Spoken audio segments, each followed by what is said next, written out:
Libra, hi! Welcome to Mr. Queen PH at ito ang inyong weekly reading for March 17 to 23, 2025. If you're interested in private readings, meron tayong link sa description at sa pinned comment.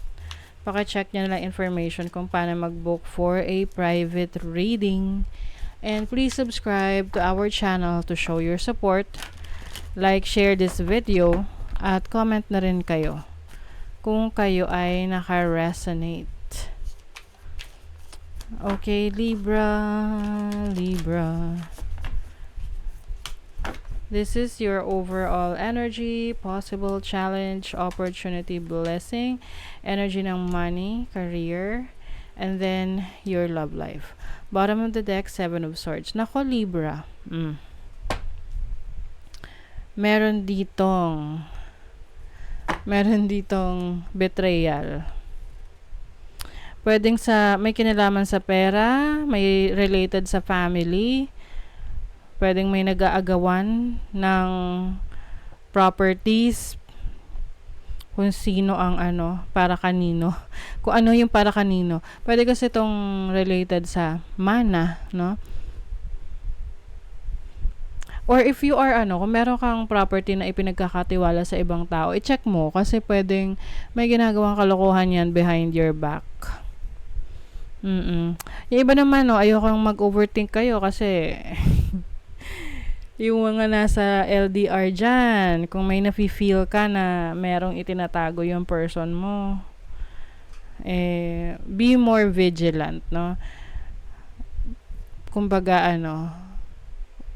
maging sensitive ka sa mga ikinikilos ng taong you are dealing with. So, your overall energy, 7 of Cups. Ito na naman yung may kaguluhan ng isip.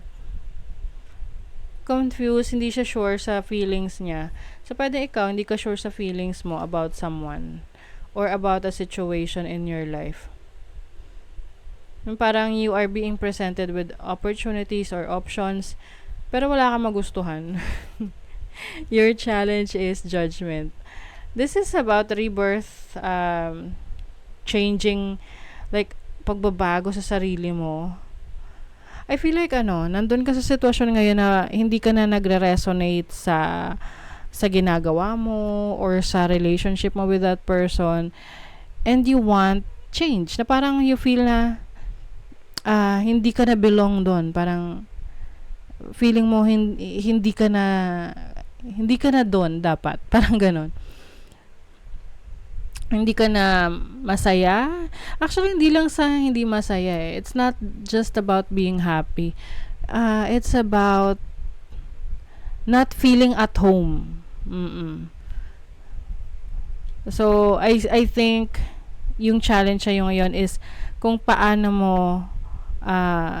bibigyan ng bagong version yung sarili mo in alignment to who you really are. Oo. Your opportunity is the 9 of Pentacles. Magandang opportunity mo financially. Kung may bala ka na to be on your own, to live on your own, kung ikaw ay nakatira pa sa parents mo, maaaring yung iba sa inyo ay bubukod na. Whether nag-asawa kayo o single pa rin, no? Yung parang gusto mo lang may sarili kang space na wala nakikialam sa'yo.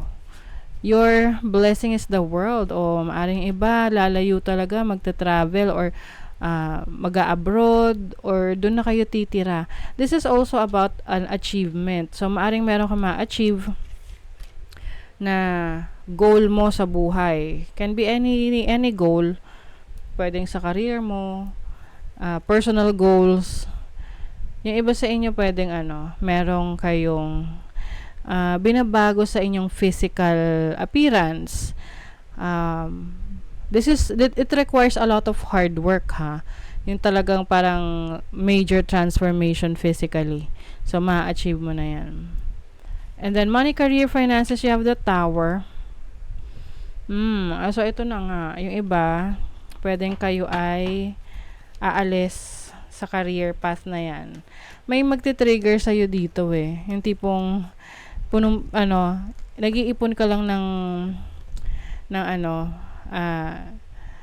ang tawag doon, nag-iipon ka ng na kinaiinisan sa trabaho, tapos biglang, oops, na-trigger ka na. The people you are always with influence your future.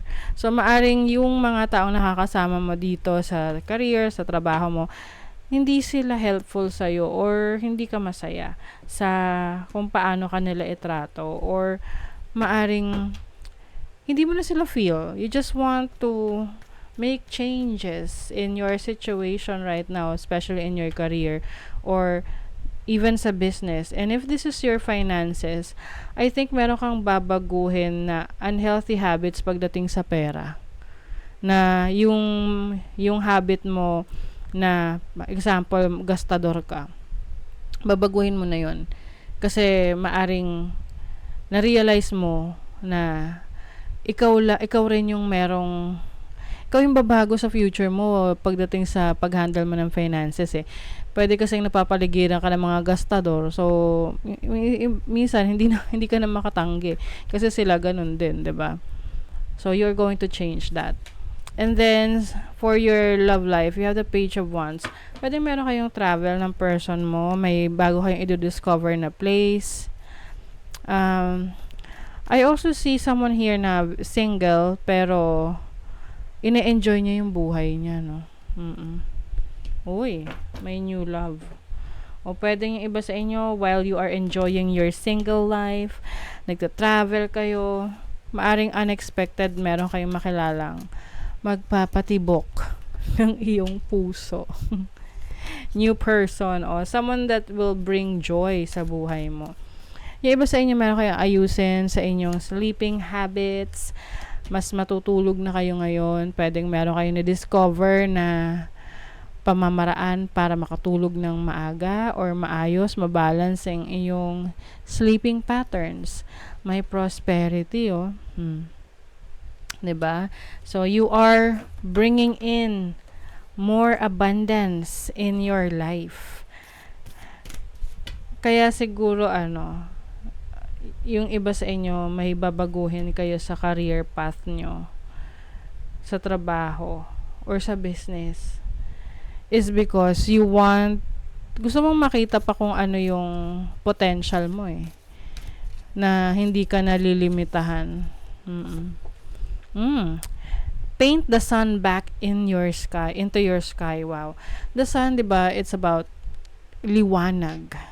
So ngayon, you have clarity, enlightenment patungkol sa gusto mong mangyari sa buhay mo. Pwede yung iba sa inyo, nagtago kayo ng matagal. O yung parang naging wala kang pake sa future mo. But now, bumabalik yung sigla, yung interest mo sa mga bagong bagay sa buhay mo. Yung iba sa inyo, maaring may kinalaman sa relationship na mayroong nag-i-inspire sa inyo ngayon. Kaya bumabalik na ang liwanag. Okay? So that is your reading, Libra. Thank you so much. See you again.